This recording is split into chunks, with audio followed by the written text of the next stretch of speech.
Pekan lalu, ketenangan Syakir Daulay terusik adalah pihak manajemen yang membuat pemuda tampan yang sedang jadi primadona di dunia hiburan itu tidak nyaman.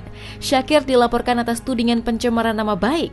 Selama ini Syakir diam, tapi rupanya dalam diamnya itu Syakir merancang perlawanan.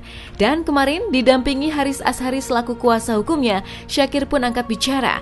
Syakir minta maaf karena selama ini seolah tak menggubris. Sementara kuasa hukumnya dengan tegas tidak akan menjawab somasi pihak manajemen dan siap menghadapi bila pihak lawan melaporkan ke polisi. Dan Syakir juga mohon maaf, mungkin beberapa belakangan hari ini ada berita tentang Syakir, dan Syakir klarifikasi sekarang karena kemarin juga kita ada karantina PSBB dan Syakir juga sedang fokus di bulan Ramadan. Syakir di sini udah bersama kuasa hukum Syakir, Bang Haris Azhar. Jadi mereka ngirim somasi, tapi somasinya tidak akan kami jawab. Kalau misalnya Syakir dilaporkan ke polisi, nggak apa-apa. Kami akan datang ke polisi. Kalau diperiksa, kami akan sampaikan semua bukti-bukti yang kami punya. Kalau terkait dengan pencemaran nama baik. Dalam berkas laporannya, pihak manajemen proaktif menuding Syakir telah semena-mena terhadap kontrak yang sudah disepakati. Tapi pihak Syakir dengan tegas mengatakan kalau ada ketidakadilan dalam kontrak tersebut. Haris Azhar mengungkap kenyataan kalau kontrak itu terlalu timpang dan sangat memberatkan Syakir. Dan saya yakin juga Syakir ini berulah begini ini karena dia tahu bahwa klien saya ini itu kan orang yang baik gitu loh. Maka dia itu semena-mena. Itu yang dia minta. Nama akun YouTube-nya itu harus diganti, jangan pakai nama Syakir Daulay. Ya supaya dia bisa bikin akun YouTube baru. Mungkin kalau semua YouTuber juga disuruh bilang kalau mereka bikin konten, mereka yang promo, mereka yang kemudian mereka terus apa yang gunanya pihak tersebut? Syakir yang ngontek Baim Bung Raffi Ahmad segala macam buat collab, Syakir yang produksi, Syakir yang kadang vlognya Syakir suruh edit juga sama tim Syakir. Terus kita udah lakuin itu semua, kita dikasih 15%. Syakir tanya YouTuber mana yang mau. Dan bukan Syakir mata duitan, tapi kembali lagi kita, kalau Syakir jujur, bukan nyari duit tapi nyari rezeki. Untuk apa? Untuk kemudian kan bisa bermanfaat buat orang. Nah, akhirnya apa? Syakir ya minta kewajaran dong. Bahkan 50%-nya Syakir yakin gak ada yang mau tuh YouTuber. Tapi apa? Syakir karena mau ketika itu ya sudah saling nyaman. Tapi kemudian dia membuka masalah yang di publik, ya sudah terpaksa kita harus lewat jalur hukum yang saya serahkan kepada kuasa hukum. Menurut Haris, kontrak yang selama ini dianggap sebagai kontrak jual beli akun milik Syakir itu tidak benar. Yang benar adalah pihak proaktif minta kerjasama dengan mengelola akun milik Syakir. Itu pun disampaikan melalui pesan WhatsApp. Haris juga menegaskan bahwa kontrak jual beli itu diubah setelah Syakir melejit lewat lagu Aisyah Istri Rasulullah. Nominalnya ya sekitar 200 juta dengan tahapan-tahapan ya. Nah terakhir itu pelunasannya itu klien kami transfer langsung ke rekening orang tuanya saudara Syakir Daulay yang bernama Hasan ya. Kenapa Syakir nggak tahu ada penjual belian? Karena dari telepon, WhatsApp ada buktinya kita. Iya.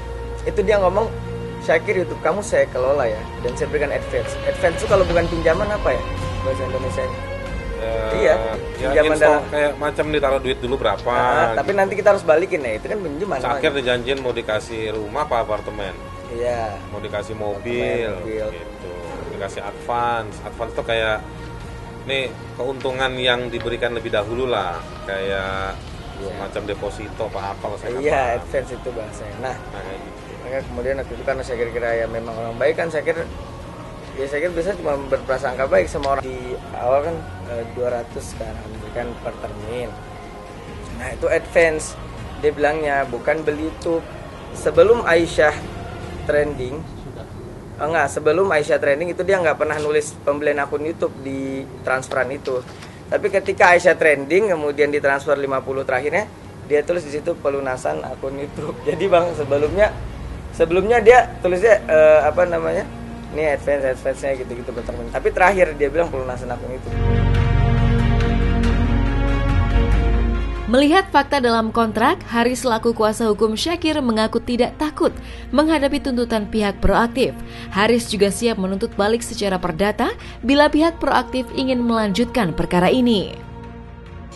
Ya, menutup pintu damai karena kita tahu dia juga kan sudah kontrak kerjasama dengan perusahaan label lain. Ya, ini pidana. Untuk perdatanya sendiri? Untuk perdatanya kita sedang susun langkah-langkah untuk kita melakukan gugatan wan prestasi di Pengadilan Negeri Jakarta.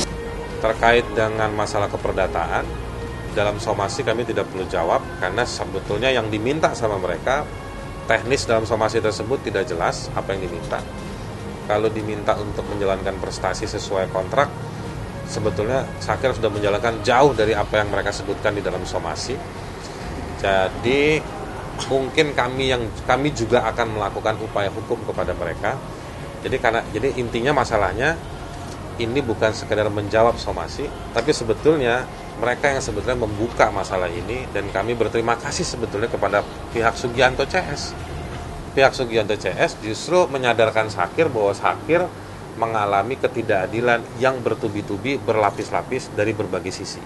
Belum mulai, kita kan baru mau menempuh upaya hukum mulai Senin.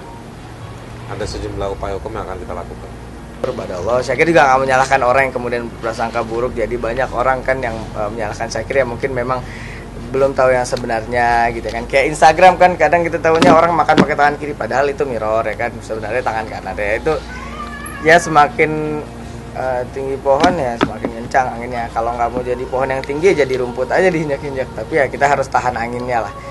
Ya buat Syakir, segalanya Syakir kembalikan kepada Allah Subhanahu wa Ta'ala, yang Allah juga yang menaikkan Syakir.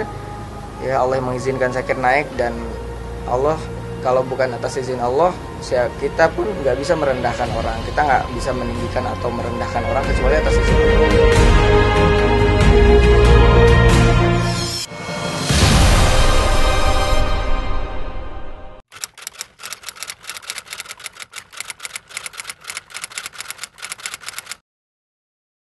Jadi jangan lupa untuk subscribe Cumi Cumi.